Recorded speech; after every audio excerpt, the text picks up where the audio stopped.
Naomi, this is episode 26 of our amazing podcast. God. It's Do you 26 realize already. That means we have been doing this for 6 whole months. Do you understand the implications of that? Are you kidding me? I am not joking. 26 episodes, half a year of our lives. I was going to say down the drain. That wasn't accurate. I'm glad I cut myself off. So, as is tradition. Has it actually been 6 months? It's been a while. We started in May, remember? Yeah, I know. Well, I mean, the original idea was February. We've been doing this. I don't want to go too long. I merely want to do a classic tradition of recognizing storied careers in the industry. And thus, I present to you the Joel Guy rendition of Send in the Clowns. Oh, God. Oh, God.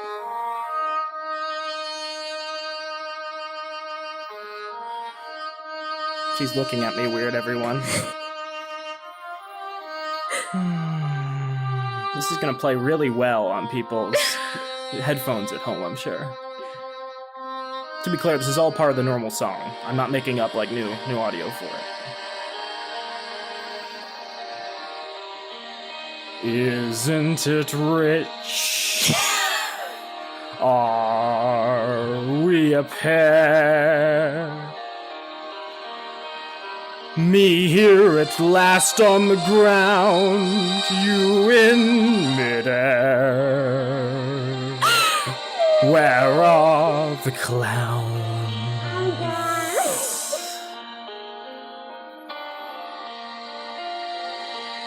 Isn't it bliss?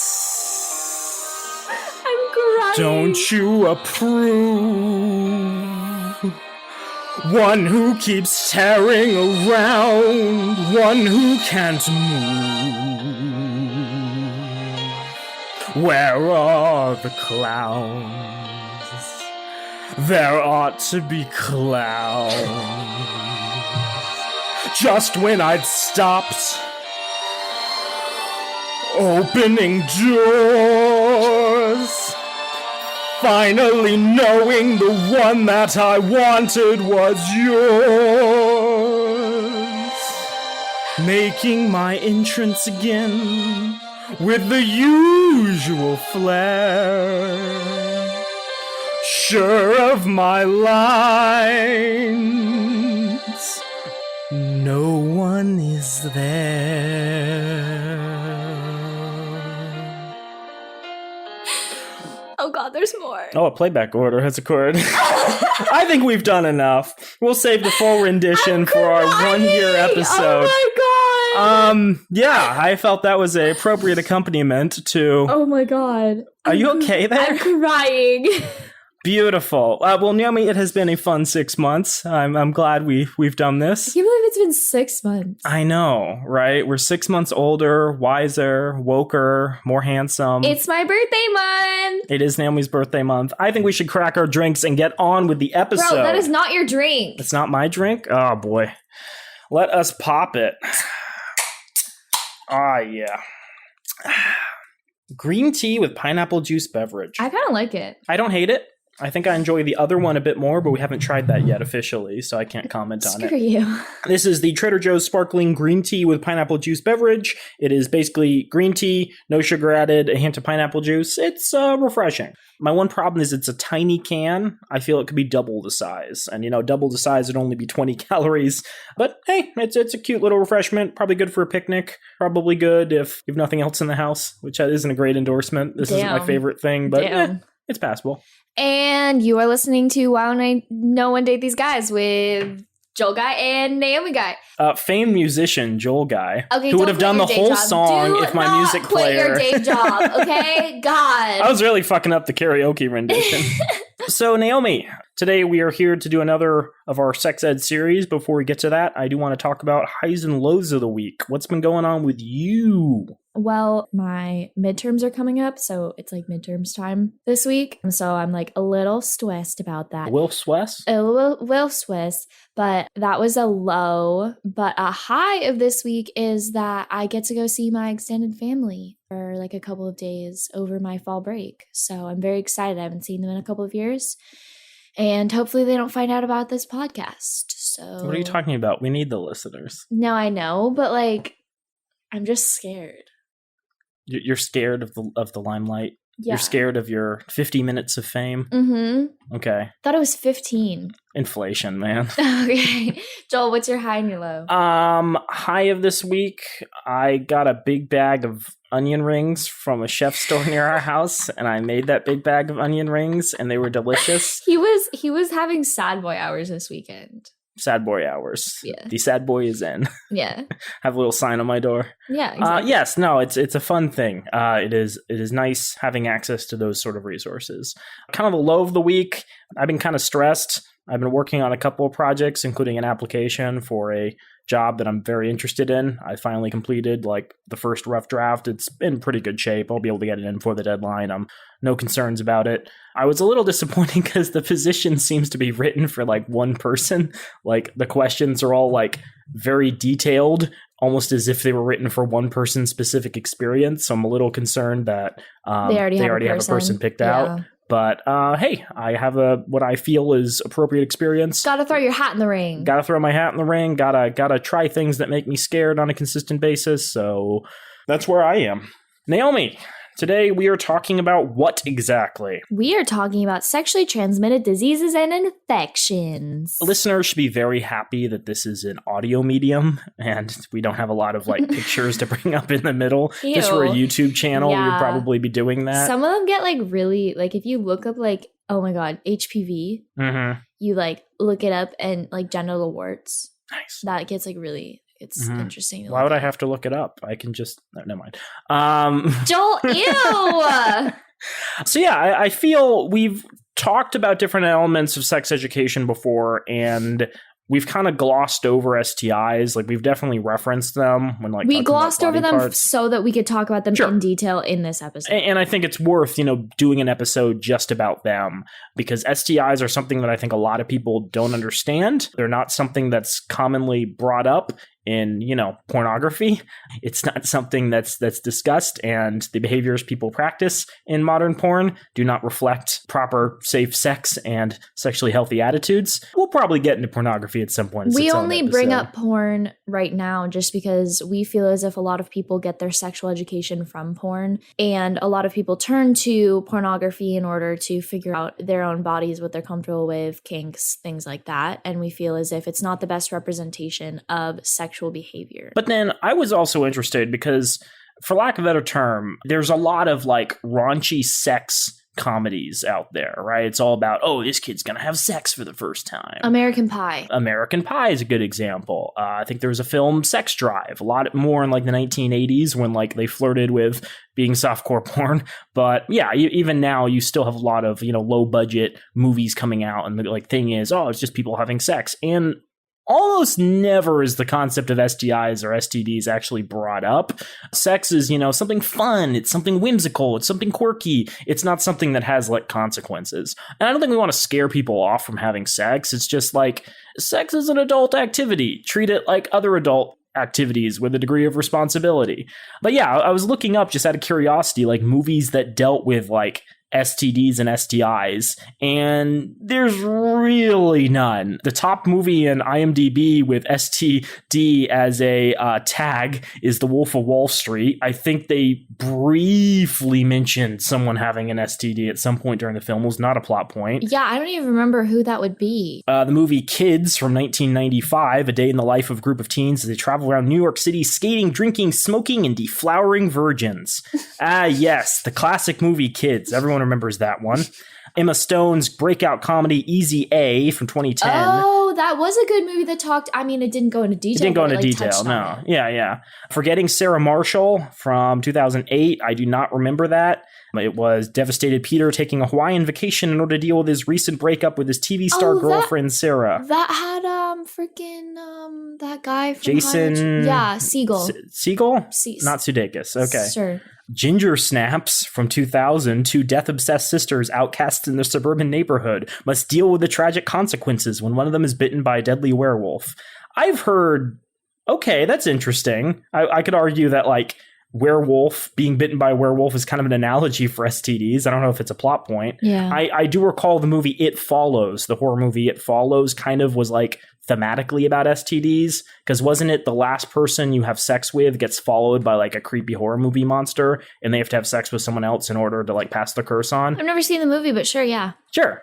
The movie Lovesick, or maybe it's a TV show, after finding out he's an STD, Dylan must get back in touch with every girl he's ever had sex with to let them know the bad news. Let them know the bad news. The classic film Bang Gang, a modern love story. I think it's a French drama in the well-to-do suburbs of a small town. A group of pretty average, well-adjusted 16 and 17-year-olds are ordinary adolescents who take a singular path. Did you just say adolescents? Adolescents. I'm sure that topic is treated with decorum and was definitely not written by a bunch of 40-year-olds. Adolescents. I like the movie that. Contracted, Phase 2. Someone searches for a cure to a virus before it takes over the whole world.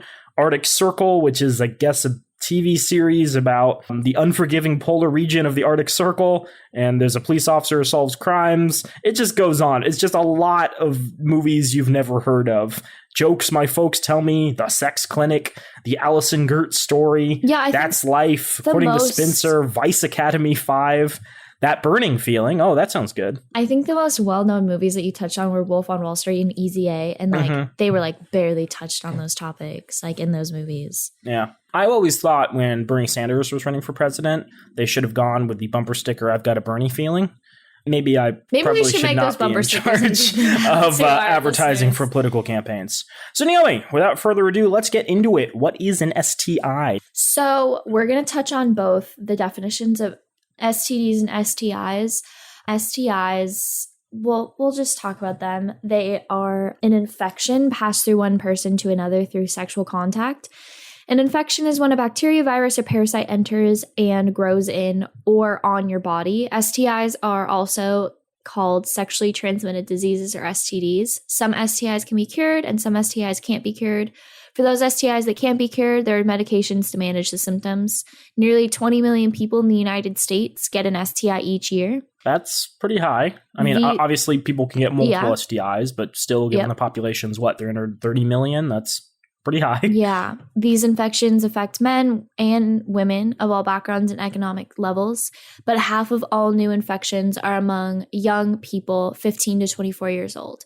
STIs are usually spread by having vaginal, oral, or anal sex, and more than 9 million women in the United States are diagnosed with an STI every year. Women are also have more serious health problems from STIs than men, including infertility. And we'll touch more on that later on. I do think that's an interesting stat. So there are 20 million people who get an STI each year. More than 9 million women in the United States are diagnosed with an STI each year. It doesn't say anything about men being diagnosed, but I have to wonder if that's because women get reproductive checkups on a more consistent basis. Yeah, I think men don't go out of their way to schedule, people looking at their testicles. Yeah. Yeah, I wouldn't either if I was a man. Yeah, I also wanted to talk about the fact that the CDC recently reported in April of 2021 that STI rates have reached an all-time high. So the Centers for Disease Control and Prevention shared in a new report that documented cases of sexually transmitted diseases, chlamydia, gonorrhea, and syphilis in the United States. They said it hit an all-time high in 2019, the most recent year for which data is available. This marks the 6th year in a row that cases have reached record numbers. I think 2020 data is also going to be weird. One, because people were stuck at home a lot.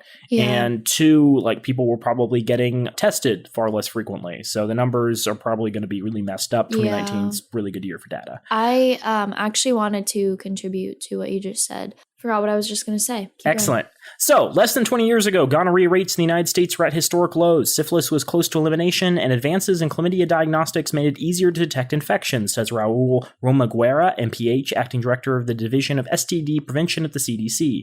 That progress has been lost due in part to challenges to our public health system. The report found there were 2.6 million diagnosed STDs in the United States in 2019, compared to about 2.5 million cases in 2018. Now, regarding the stats, nearly 20 million people in the United States get an STI each year, so only about 10% of cases are actually diagnosed. That's fun and good. That's what I was going to tell you. Okay, so I recently just was reading an article about the fact that sometime soon they're going to be running out of antibiotics that help fight off gonorrhea because the infection changes so much. And so it gets to the point where they won't have anything like antibiotics that clearly get rid of gonorrhea easily. Right now, if you get gonorrhea or chlamydia, you just take a horse pill. It's very large. Usually you take like 1 or 2. Hold your ivermectin jokes. And you can't have sex for a week in order to make sure that the infection passes through you and you get rid of the infection and you're not passing it on to another person. I know that a lot of people, when they do take the antibiotics, they have sex within the first 7 days of taking the antibiotics. And that causes the infection to be passed on to other people without their knowledge. Excellent. So the report found there were 2.6 million diagnosed STDs in the United States in 2019, compared to about 2.5 million cases in 2018. This news isn't surprising, but it's not the fault of individuals. It represents a larger failure of sexual health education programs in the United States, says Mary Beck Griffin, a PhD and assistant professor in the Department of Health Behavior, Society and Policy at the Rutgers School of Public Health in New Jersey. I'm sorry, what did you say? I said preach, sis. Preach? Preach.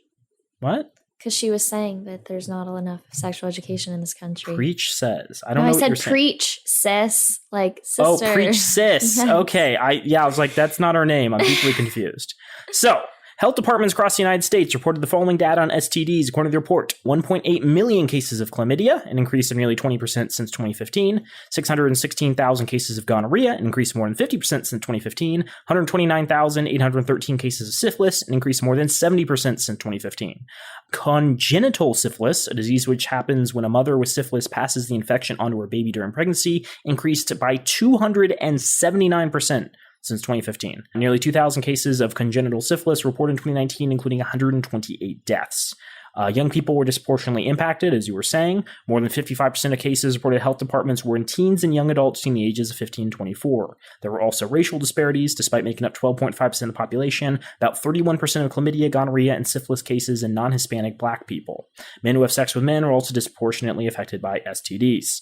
As you were saying, the CDC notices that antibiotic-resistant gonorrhea cases are on the rise. More than half of all gonorrhea infections in 2019 were estimated to be resistant to at least one antibiotic. Ooh. Excellent.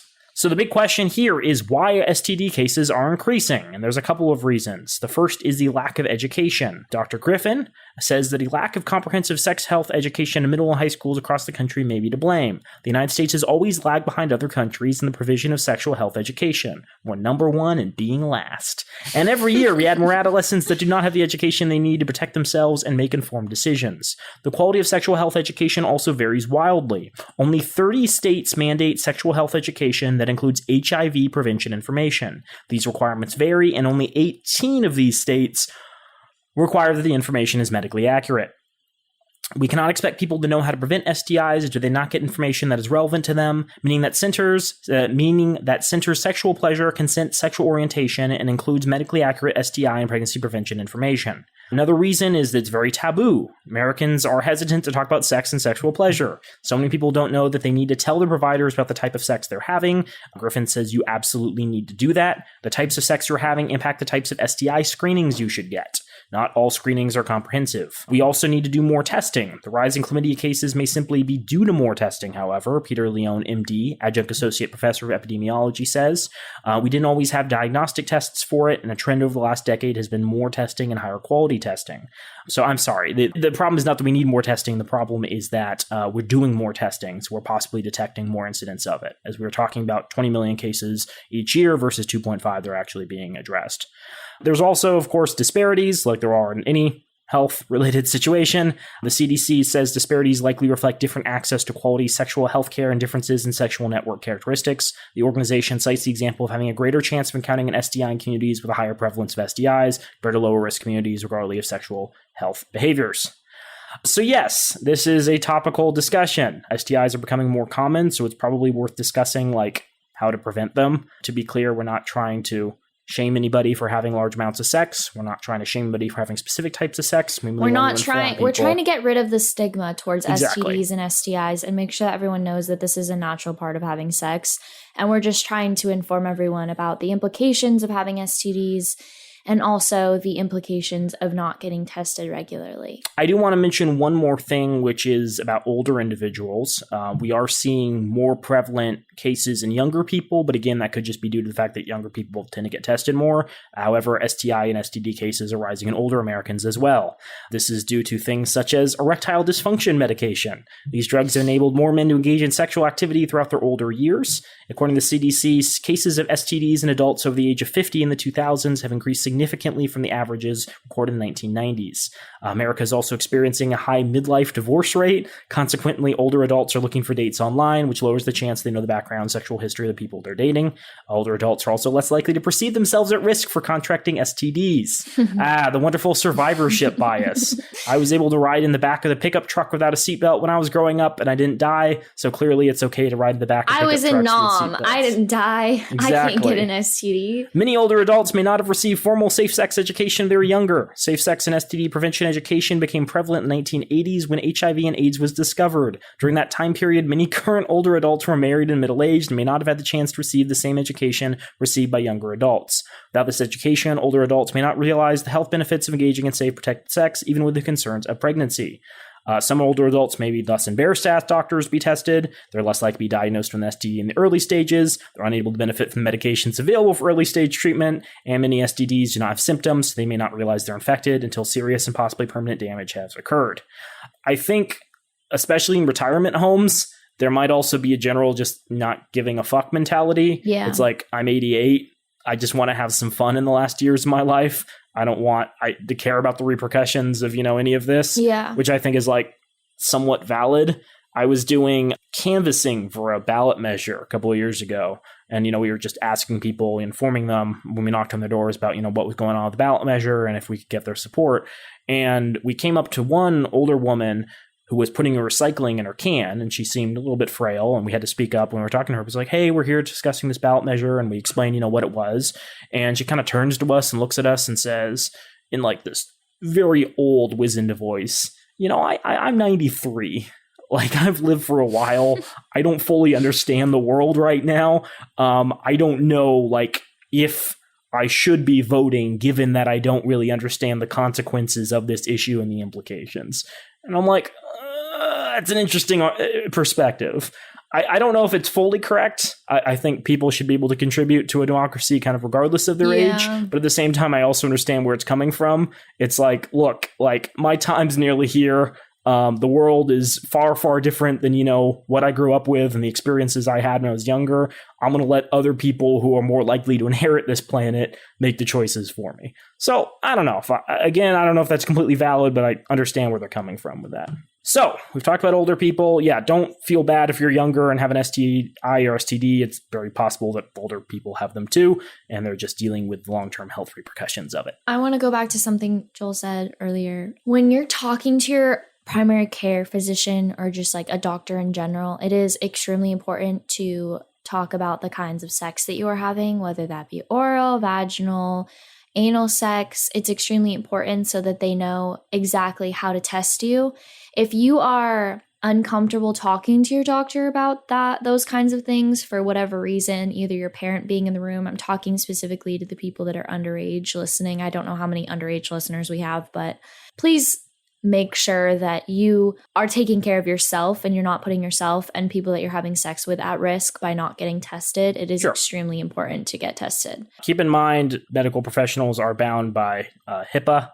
Look over the terms of HIPAA. Basically, they should not be disclosing information. If you're underage, there are some provisions that allow them to do that. But yes, pretty much everything you discuss with them should be kept confidential. If it's not, there are many resources you can report them to, and you should probably find a doctor who respects your privacy. But yes, the biggest focus of a primary care doctor should be to keep you healthy and to keep you comfortable. If they don't do that, find a new one. Let's talk about the difference between an STD and an STI. An STI is an infection that can be treated so that it will go away, or at the very least be treated with medication so that's not transmissible onto others. An STD is a disease that can be treated, but you can't get rid of it fully. We'll talk about some examples of this later. So, Joel, how do you get an STI or an STD? I'm glad you asked. So STIs are spread typically in the following ways.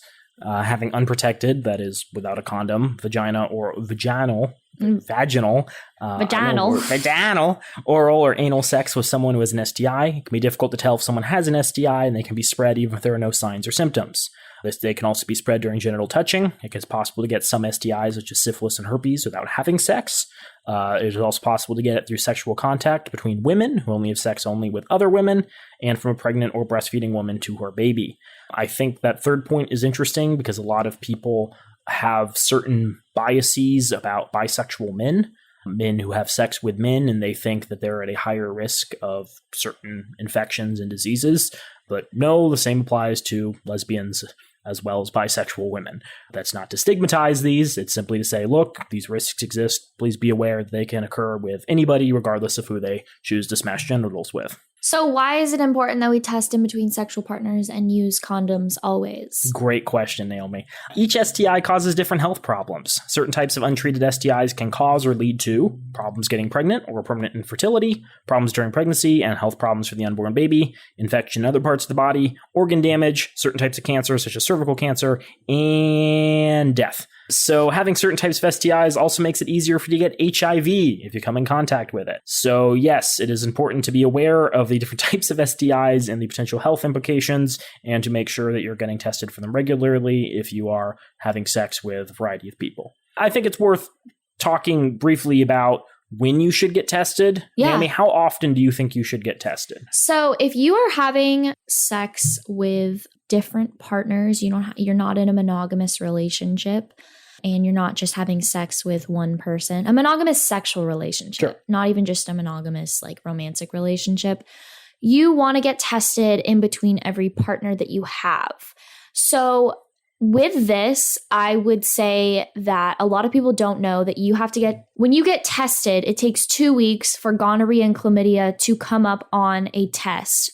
So if you get tested a week after or a couple days after you have sex with a person and you think that they may have something and they're showing signs of it, or you don't even know and you just want to have sex with the next person, you have to wait at least 2 weeks in order to get the exact test results that are needed. You want to, if you're not, and you're just having sex, irregularly, you want to get tested at least every 3 months. It takes HIV 3 months to show up on test results. So in order to have accurate test results, at least get tested every 3 months. I would say before you have sex with somebody for the first time, you should probably compare test results. Yeah. If you're a responsible adult who likes having lots of sex, that's great. Good on you. Carry a copy of your most recent report with you in a little wallet. Go get tested with a new partner. Really build up the anticipation. Fun first date idea. I know. Well, maybe not first date, depending on how good the first date goes, I guess. So the big question, I guess, is how do you have safe sex? Naomi, what's the best way? So the best ways to prevent an STI is to not have vaginal, oral, or anal sex. So abstinence. Just kidding. No. I mean, that is what it is. I want to be clear. This is advice the federal government is giving, and unfortunately, they tend to preach abstinence towards most problems in sex. I think it's important to emphasize, yes, the risk of having any complications goes down when you're not having sex with people, but most of the time you probably want to be having sex with people. It's unrealistic to expect that people are going to avoid having sex with other people. So the question is not really, hey, tell people to stop having sex and maybe that'll solve the issue. It's more of how do we encourage people to practice safe behaviors while they're doing something that they find pleasurable that they're probably going to be doing anyways, safe or otherwise. I think a lot of this public health outreach ignores the fact that people really want to do this thing. And so you need to be encouraging, proper behaviors when they're doing this thing, not saying just don't do the thing at all. Would you agree? Yes, I would. Okay, so there are a couple of different options. There are vaccines to protect against HPV and hepatitis B. So I would go and talk to the people that got you vaccinated. I know, for instance, that a lot of people are finding out that their parents didn't fully vaccinate them for HPV specifically for whatever reason. So I would go and talk to your parent or guardian or whoever got you vaccinated in the first place. Go look at your medical records and make sure you have all of them, because you might just assume that it was just a regular vaccine like getting your measles, mumps, meningococcal vaccines, but you can never be too careful. So it's always a good idea to double check on those things. If you aren't vaccinated, you're looking into being vaccinated, there's some great pamphlets that you can get from community health centers or your doctor's office talking about the pros and cons of having the HPV and the hepatitis B vaccine. Use condoms. We've screamed this from the rooftops numerous times, but condoms are the best way to prevent STIs when you have sex. Because a man does not need to ejaculate to give or get some STIs, make sure to put the condom on before the penis touches the vagina, mouth, or anus. Other methods of birth control, like birth control pills, shots, implants, or diaphragms, will not protect you from STIs. So again, if you hook up with someone, it is important to wear a condom. If you do not want to have a baby with them, it is also important to wear a condom to not spread STIs or receive STIs in turn. And another thing that I want to talk about was with the condoms. This is why you want to get tested for STIs, because when you're having oral sex, I don't know very many people that want to have a condom on while somebody is giving them oral sex or receiving oral sex. So it's always a good idea to get tested because you can receive an STI by being a part of that behavior. So it's always a good idea to make sure that you are testing between sexual partners. Yes. Now, again, the CDC recommends you limit your number of sex partners, which I do feel is kind of slut-shaming. Now, they're correct in saying your risk of getting STIs goes up with the number of partners you have, but they are assuming that if you have more and more sex partners, that they're means all you're infected. having irresponsible sex, Yeah. and that they're all infected. Yeah. I read a book a while back. I forget what it was called, but it was about a guy who kind of just studied the swinger community in California. It was called We Hate Sluts. Yes, that was the book. It had gummy bears on the cover or something. I got an advanced copy and I was working at the library. But he, looked at these groups of people who'd get together on weekends and just have orgies at these, big exotic homes and, the etiquette involved there. What type of potluck dishes should you bring? Do you bring money to cover the door fee? If you bring additional women, does that reduce the amount of money you need to pay to get in? Things like that, the etiquette of orgies. And one of the big things they pushed was everybody needs to have documentation of, the fact they are STI, STD free. It's the same when you're in pornography. It's same when you're in porn as well. It benefits no one in the porn industry if things start to spread, and that makes it difficult for them to arrange shoots because certain performers can't perform on certain days as, they're receiving medicine or they can't perform at all anymore. But yeah, in these communities where lots of sex happens, not always, but often there will be these systems set up to make sure that everybody who's participating is properly tested, properly vaccinated, and continues to practice safe sex. And if they don't, that, they're aware of the consequences, and that's, kept separate from people who are practicing safe sex. So yeah, it is kind of disingenuous to pretend that if you have lots of sex, you're going to be doing it unsafely. That can definitely happen, don't get me wrong, but again, let's not shame people who do enjoy having sex. This also kind of reminds me that vaccine passports have always existed, people. There have always been gates in society. You will probably at some point, if you're going back to orgies, need to present your proof of COVID shots. I can't really imagine a world there's a lot of people smushing ginnies together in a big room and they don't all have COVID tests or COVID vaccines. So yeah, don't pretend this is a new thing. This is the society we live in. Unfortunately, there are certain requirements of living in a society. And we live in a society. We do live in a society. Let the Joker memes continue. Two last things. Don't douche. I'll let Naomi explain what douching is. So douching is a device used to introduce a stream of water into the body for medical or hygienic reasons, or a stream of water itself. So I know that a lot of people use shower heads.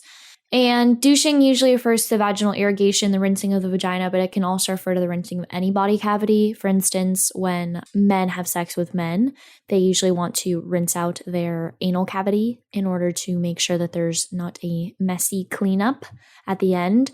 So this may increase your risk of STIs because specifically when talking about vaginal douching, it removes some of the normal bacteria in the vagina that protects you from infection. And then the last thing is don't abuse alcohol or drugs. Drinking too much alcohol or using drugs increases risky behavior. Again, that's not to say you can't have enjoyable, safe sex while drinking alcohol or drugs, but especially if you drink alcohol and use drugs infrequently, you probably shouldn't do that in conjunction with having sex with people. Make good choices, y'all. Something I want to go back to is your vagina is self-cleaning. Keep that in mind. It's like a dishwasher. keep that in mind. The bacteria that you have in your vagina is like extremely special and your pH is special. So make sure that you're not getting rid of and putting the wrong chemicals down there for the sake of making it smell better or other reasons. And if your partner for some reason doesn't like the way that your vagina smells or the way that it excretes liquids, maybe find another sexual partner. Everything that goes down there is natural, so... Yeah, sex is kind of messy. Sex is not a particularly sterile, clean act. I don't know how you're... It's all latex. Cover ourselves in a giant body condom. Let's move on. So Naomi, let's go over the types of STIs and STDs, starting with chlamydia, everyone's favorite. Chlamydia is not just a flower. It's a super common bacteria. Is it a flower? Yeah. It's a super common bacterial infection that you can get from sexual contact with another person. Close to 3 million. Okay, we already went over statistics. Chlamydia is spread through vaginal, oral, or anal sex. The infection is carried by semen, cum, pre-cum, and vaginal fluids. Chlamydia can infect the penis, vagina, cervix, anus, urethra, eyes, and throat. You can have throat chlamydia. You can have eye chlamydia. You can have anal chlamydia. You can have chlamydia anywhere. Most people with chlamydia don't have any symptoms and feel totally fine, so they might not know that they're infected. Chlamydia can be easily cleared up with antibiotics, but if you don't treat chlamydia, it can lead to serious, major health problems. And that's why STD testing is so important. The sooner you know you have chlamydia, the faster you can cure it, and you can prevent chlamydia by using condoms every time you have sex.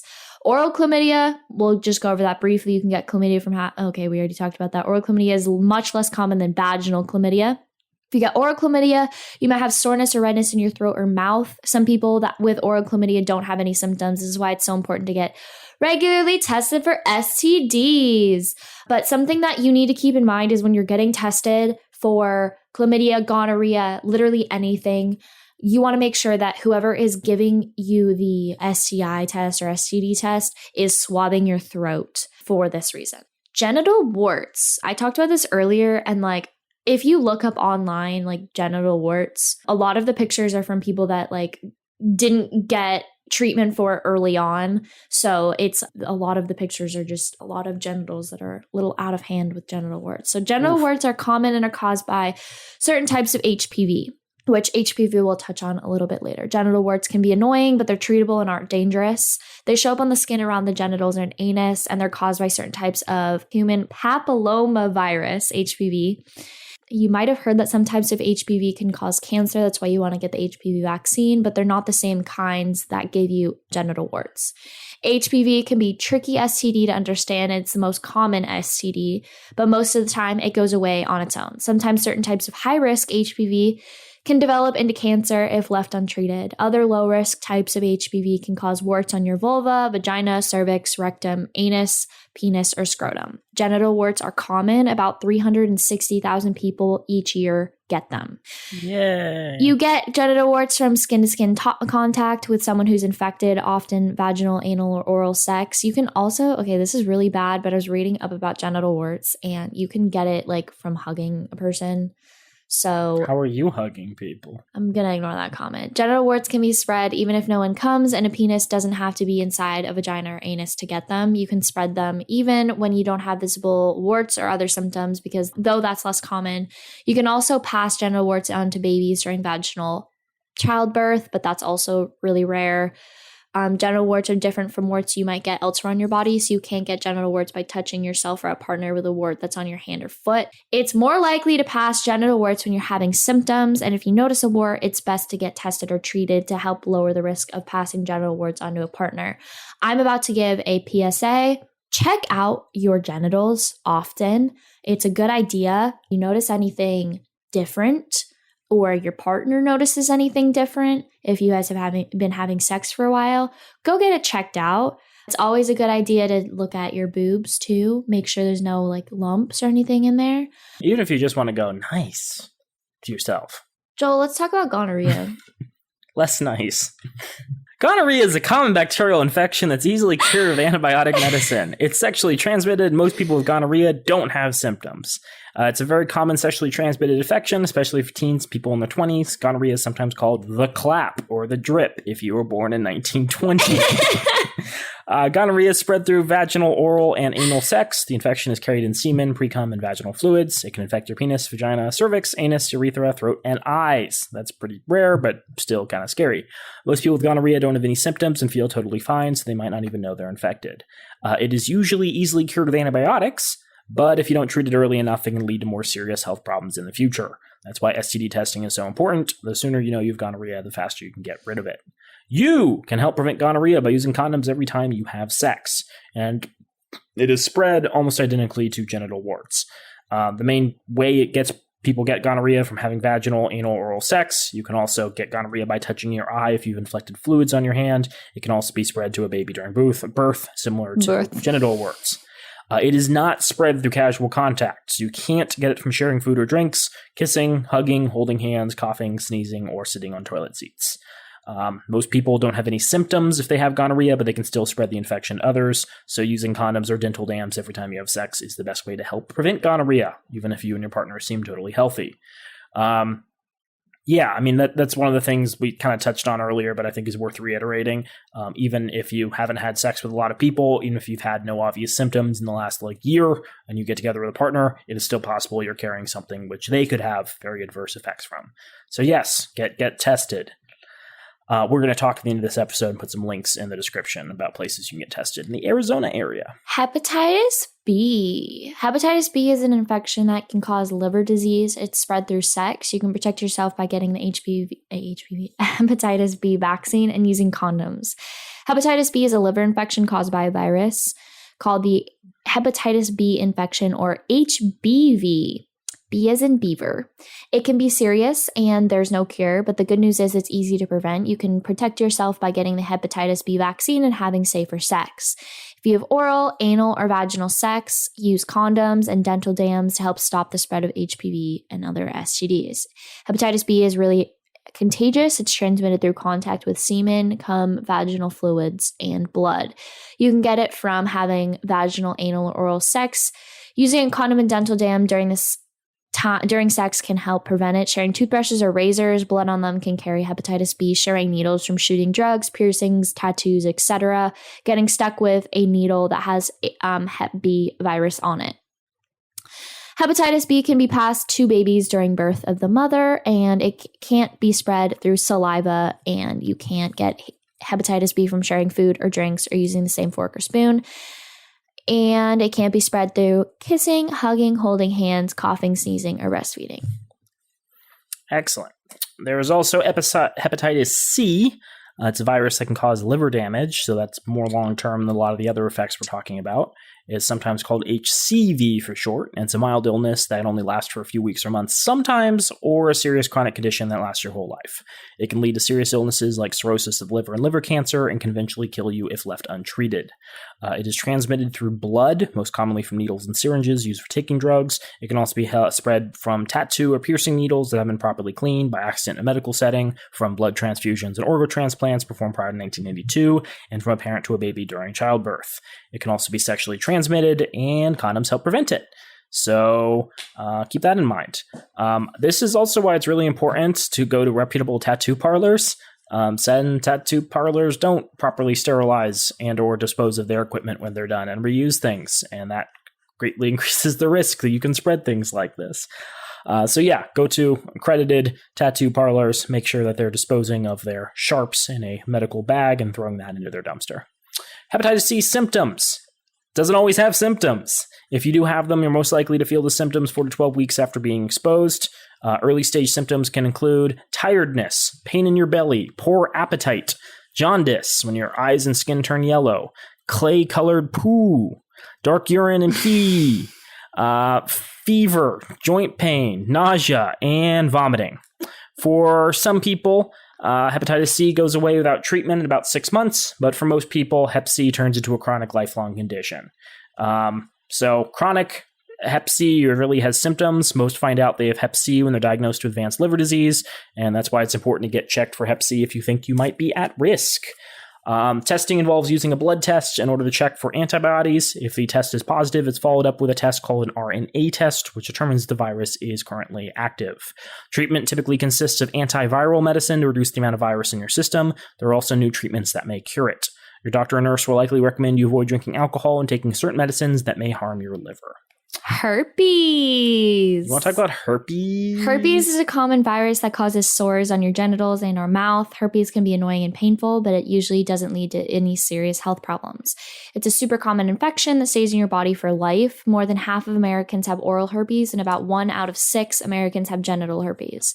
So chances are a few people who you know are living with herpes. Herpes is caused by 2 different but similar viruses, herpes simplex virus type 1, HSV1, and herpes simplex virus type 2, HSV2. Both kinds can make sores pop up on or around your vulva, vagina, cervix, anus, penis, scrotum, butt, inner thighs, lips, mouth, throat, and very rarely your eyes. Herpes is spread from skin-to-skin contact with infected area, often during vaginal sex, oral sex, anal sex, and kissing. Herpes causes outbreaks of itchy, painful blisters or sores that come and go. Many people with herpes don't notice the sores or mistake them for something else, so they might not know they're infected. You can spread herpes even when you don't have any sores or symptoms. There's no cure for herpes, but medications can ease your symptoms and lower your chances of giving the virus to other people. And the good news is outbreaks usually become less frequent over time, and even though herpes can sometimes be uncomfortable or painful, it's not dangerous. People with herpes have relationships, have sex, and live perfectly healthy lives. Because there are 2 different types of herpes, HSV1 and HSV2, you can live on many body parts. Lots of people are confused about what to call these infections, but it's actually pretty simple.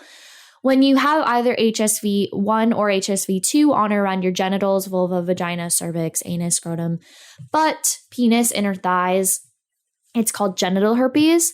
When you get either HSV1 or HSV2 in around your lips, mouth, or throat, it's called oral herpes. Oral herpes sores are sometimes called cold sores or fever blisters. HSV1 causes oral herpes and HSV2 causes genital herpes. Each strain prefers to live on its own favorite area, but it's possible for both types of herpes simplex to infect either area. For example, you can get HSV1 on your genitals if someone with a cold sore on their lip gives you oral sex, and you can get HSV2 on your mouth if you give oral sex to someone with HSV2 in their genitals. Herpes is easily spread from skin-to-skin contact with someone who has the virus. You can get it when your genitals and or mouth touch their genitals and or mouth, usually during anal, oral, or vaginal sex.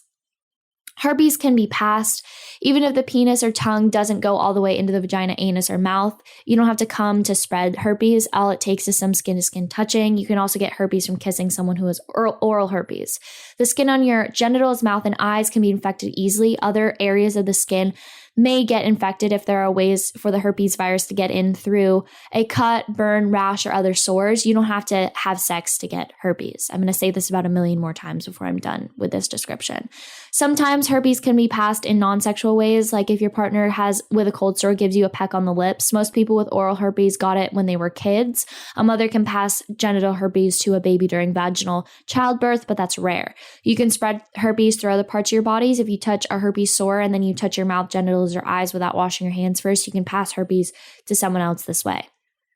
Herpes is most contagious when the sores are open and wet because fluid from herpes blisters easily spreads the virus, but herpes, it can also shed and get passed to others when there's no sores and your skin looks totally normal. Most people get herpes from someone who doesn't have sores and may live in your body for years without causing any symptoms, but it's really hard to know for sure when and how you got it. That's why so many people have herpes. It's a sneaky infection. Because the virus dies quickly outside the body, you can't get herpes from hugging, holding hands, coughing, sneezing, or sitting on toilet seats. Gonna take a breath anytime soon?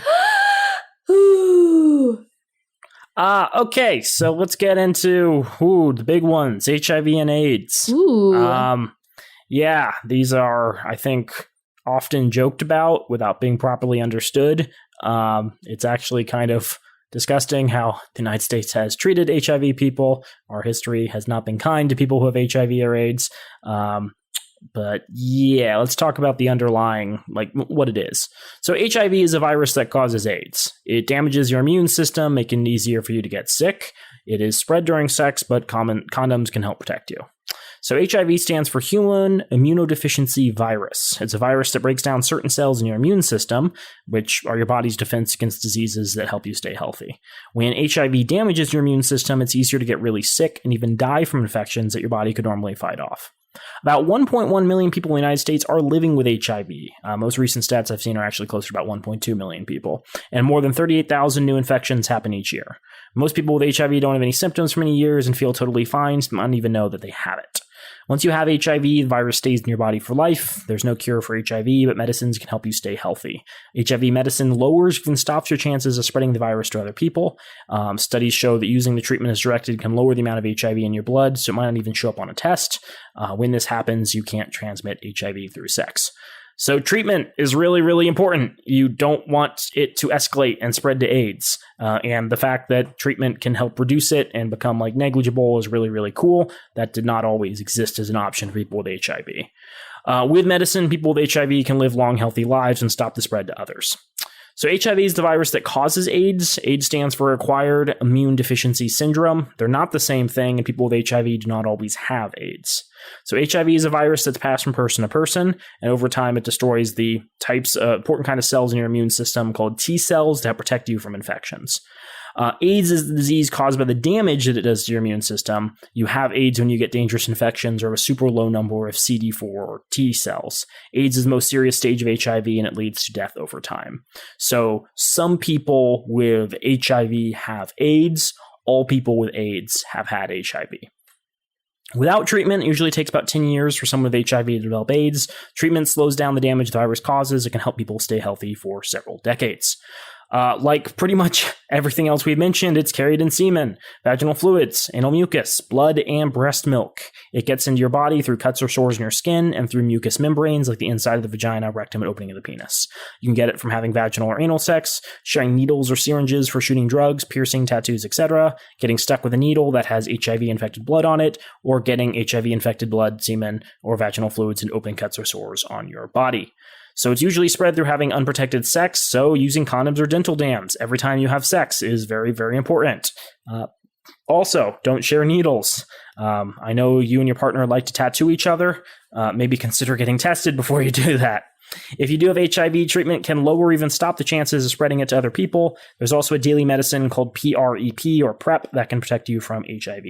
It can be passed to babies during pregnancy, birth, or breastfeeding. It is not spread through spit, so you cannot get HIV from kissing, sharing food or drinks, or using the same fork or spoon. It is also not spread through hugging, holding hands, coughing, or sneezing, and you can't get it from a toilet seat. There were concerns that in the past it was spread from infected blood transfusions, but the medical community has kind of made it all but impossible for you to give blood if you have sex with other men and or have ever been diagnosed with HIV. I think maybe some of the restrictions are a bit too strict. I also hate the fact that every time I have to go get blood, they ask me whether or not I've had sex with men in the last 6 months. If I had I'm just kidding. mad cow disease, if I was traveling in Great Britain in 1980, and you'd think some of these things they could lock into my user account so they know they don't need to keep asking me these things. But I'm sure, there's a reason for federal restrictions. I guess what confuses me is, from what I understand, they still test every single blood sample that is given. So I'm not sure, unless somebody with HIV had low enough levels. But if they have low enough levels, I'm not sure it would be spreadable. I don't fully understand it. It just bothers me with how it's handled. And I think there's still a lot of discrimination towards the gay community as a result of concerns about HIV. HPV. Let's talk about I want to talk about HIV very quickly. A lot of the medicine that is given to help lower the levels of the infection, the HIV infection, like for instance, PrEP, it's not fully tested or there's a discrimination with women. It's only tested on men. Oh, excellent. So a lot of the medications that they would be giving you, I'm guessing, including PrEP,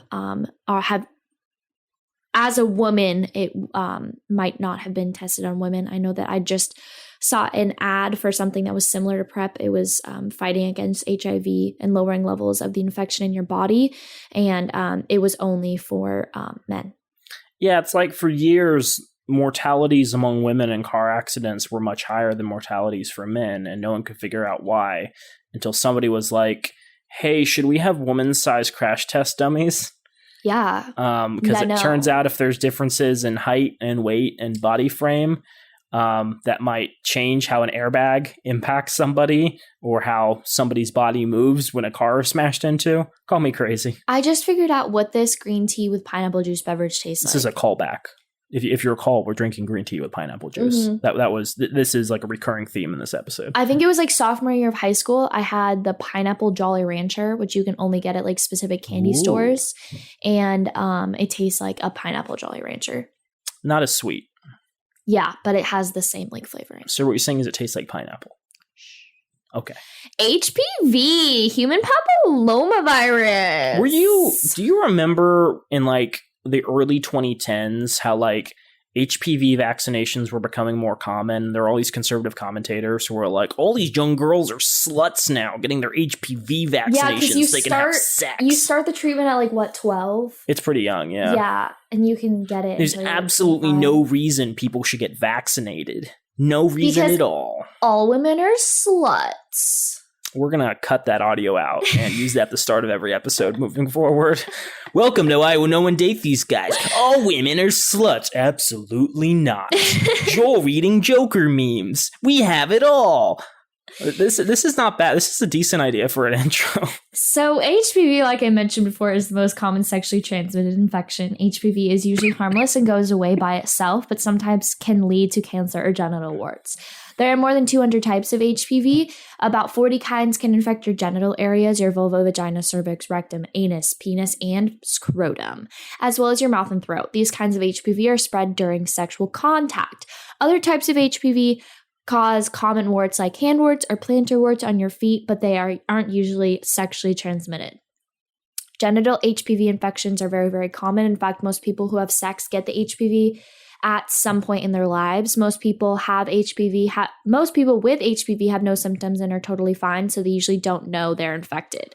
Most genital HPV infections aren't harmless at all and go away.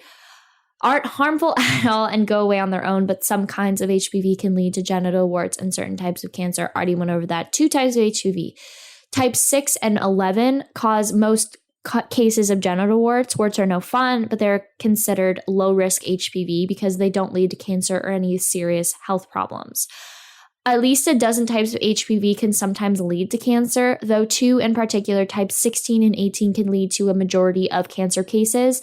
These are considered high-risk HPV. Cervical cancer is most commonly linked to HPV, but HPV can also cause cancer in your vulva, vagina, penis, anus, mouth, and throat. There's no cure for HPV, but there's a lot that you can do to keep HPV from having a negative impact on your health. There are vaccines that can help protect you from getting certain types of HPV. Genital warts can be removed by your nurse or doctor. High-risk HPV can usually be treated before it turns into cancer, which is why regular Pap and HPV tests are so important. While condoms and dental dams don't offer perfect protection, they can help lower your risk and chances of getting HPV. And you get HPV through sexual skin-to-skin contact with someone who has it. You get it when your vulva, vagina, cervix, penis, and or anus touches someone else's genitals or mouth and throat usually during sex. HPV can be spread even if no one comes and if the penis doesn't go inside the vagina, anus, or mouth. HPV is most common STD, and most of the time it isn't a big deal, but it usually just get tested and make sure you have the vaccine. That's you have all one takeaway from this. Okay, so we have a couple of others. We'll get through those a little quickly. One you've probably never heard of is molluscum contagiosum. It's an infection that causes small bumps on your skin. You get it through touching infected skin, including during sex. It goes away by itself and isn't dangerous. It causes small, firm bumps or growths on your skin. They're usually painless, but can sometimes be itchy or swollen. There's really not much to it. It's somewhat common, but again, it's not too concerning. If you don't want itchy skin, again, practice safe sex and don't touch people's bumps on their skin unless they've been tested for it. Let's talk about crabs. Pubic lice. No, crabs. Crabs are delicious. A little bit of butter, maybe some garlic. Put them on like a toasted bread roll. They're good in sushi too. Imitation crab's pretty good. Pubic lice. are small parasites that I don't know what attach you're to the talking skin about. and hair to your genitals. Crabs aren't dangerous, but they're usually pretty easy to get rid of. Millions of people get infected with pubic lice every year. They're tiny insects that look like tiny versions of crabs that you see on the beach. They live on your skin and coarse hairs on or around your genitals, and they feed on your blood. Pubic lice spread really easily through sexual contact. Pubic lice symptoms include pretty intense itching, and even though pubic lice can be uncomfortable, they don't cause any serious health problems. It's usually easy to get rid of them with over-the-counter medicine. Getting pubic lice doesn't mean you're dirty. It has nothing to do with hygiene or cleanliness. Anybody can get pubic lice if you have close personal contact with someone who has them. About 3 million people in the United States have pubic lice every year. Scabies! Yay! Scabies is an itchy skin condition caused by tiny parasites. It's passed through skin-to-skin contact, usually during sex. It isn't dangerous and can be cured. It's pronounced scabies. It's spelled Scabies, and it's pronounced scabies. It's caused by scaby mites. It's tiny insect-like parasites that affect the top layer of your skin. It can cause rashes, irritations, and a ton of itching, and it's usually spread to other people during skin-to-skin touching.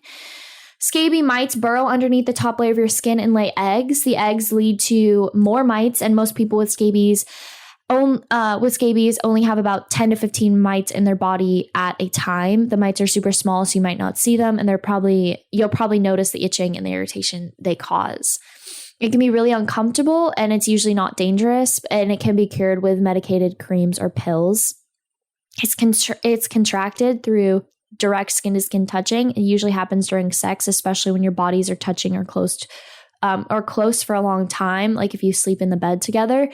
Most people get scabies from sex, but you can get it in other ways too. And it's common in crowded places. It's like nursing homes, prisons, and childcare places. And which are all very similar in yeah. their design and operation. You want to talk about syphilis? So before I say anything, the Dollop podcast has a really good episode on syphilis in America. It's been around for a while. It's a very horrifying disease when not properly treated.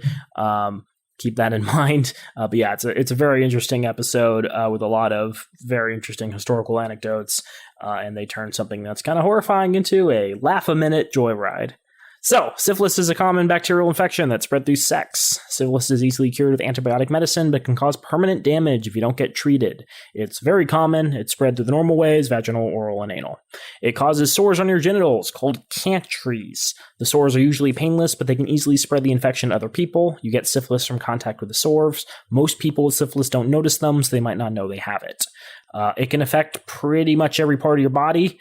You can help prevent it by using condoms and or dental dams every time you have sex.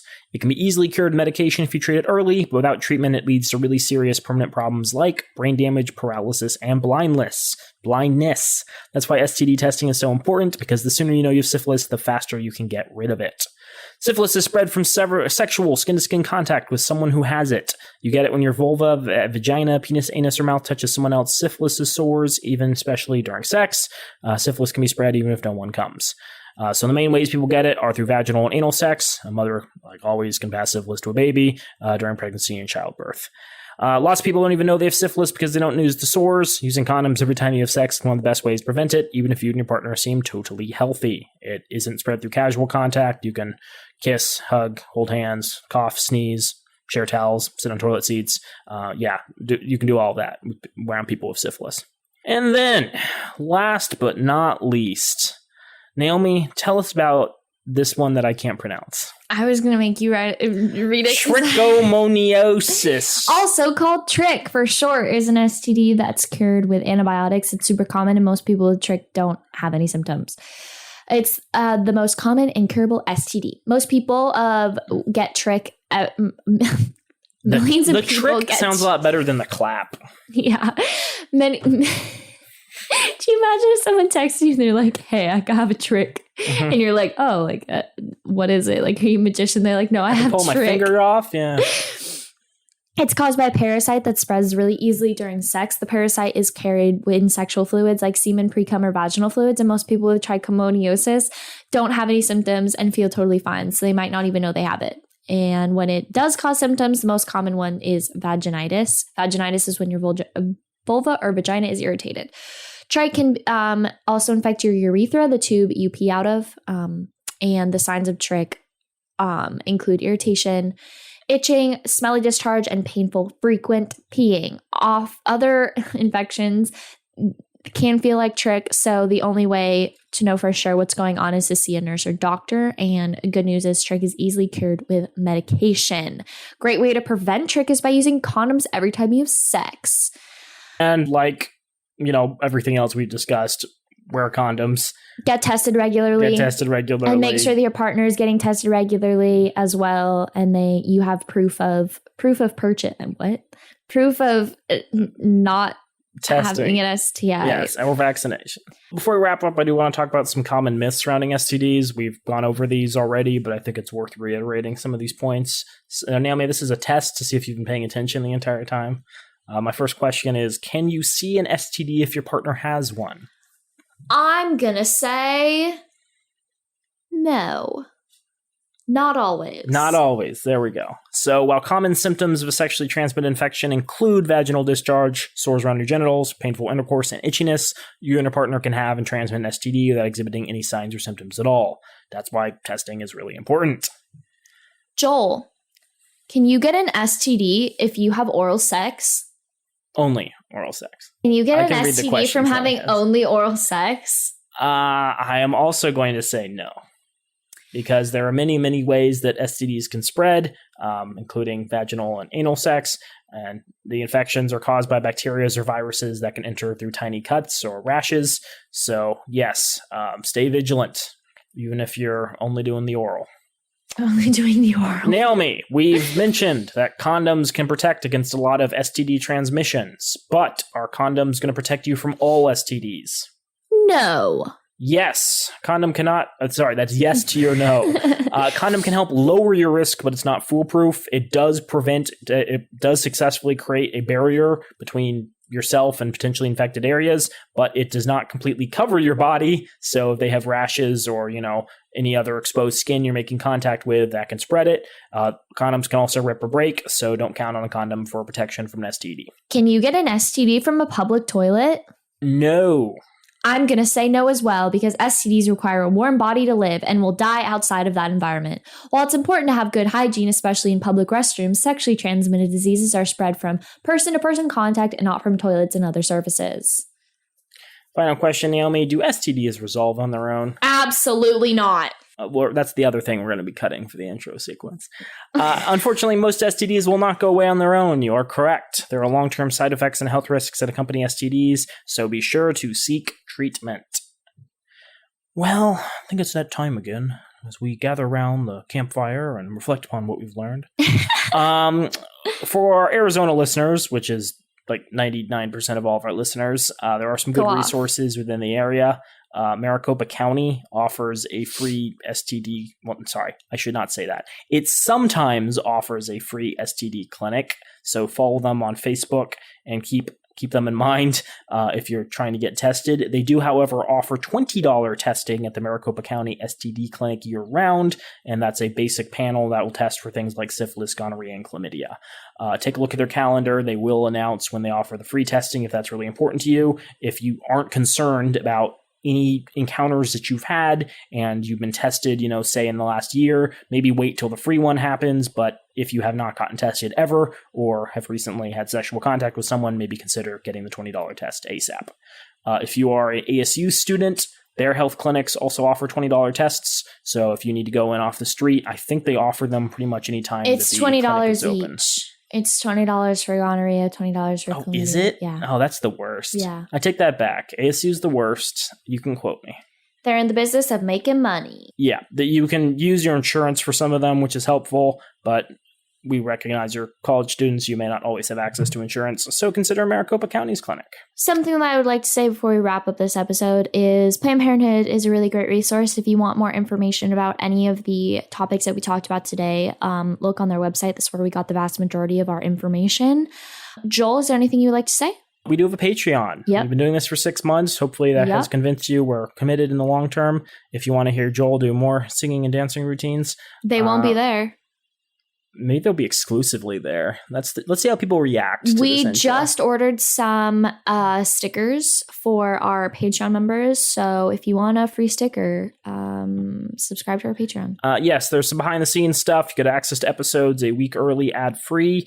And most importantly, this episode will probably be launching in late October. We will be sending out holiday cards at some point. Halloween holiday cards? I didn't say that. It could be a more general Candle Nights themed holiday celebration, a non-denominational celebration of life and love and goodwill and peace and earth to all men. But yes, keep that in mind. It's coming up soon. If you were to subscribe near the end of the year, you would get access to that perk. But hop on that quickly. You can find us on patreon.com/datetheseguys. And you can also find us on Instagram and Twitter at datetheseguys. Please shoot us a follow and a like. And I hope everyone has a great week. Peace out. We have many thanks for the use of our theme music, which is the song Drop by Ketsa. You can find more of their music online at ketsa.uk. You can also find Date These Guys online on Twitter and Instagram at Date These Guys, or visit our website at datetheseguys.org. If you have questions you'd like us to discuss on the podcast or marriage proposals for either of us, shoot us an email at datetheseguys@gmail.com. If you're looking to make an impact, this show recommends giving either time or money to Planned Parenthood, a nonprofit organization that provides reproductive health care in the United States and globally. Planned Parenthood clinics and affiliates provide birth control and long-acting reversible contraception, clinical breast examinations, cervical cancer screenings, pregnancy testing, prenatal care, testing and treatment for sexually transmitted infections, and abortions. Planned Parenthood also does great work for those who can't afford traditional medical services. Approximately 4 out of 5 of their clients have incomes at or below 150% of the federal poverty level. Both Joel and Naomi are monthly donors to Planned Parenthood. You could be too. The intro and outro music of Why Will No One Date These Guys is from the song Drop by the artist Ketsa. It is licensed through Creative Commons, and we are deeply appreciative that they've allowed us to use it.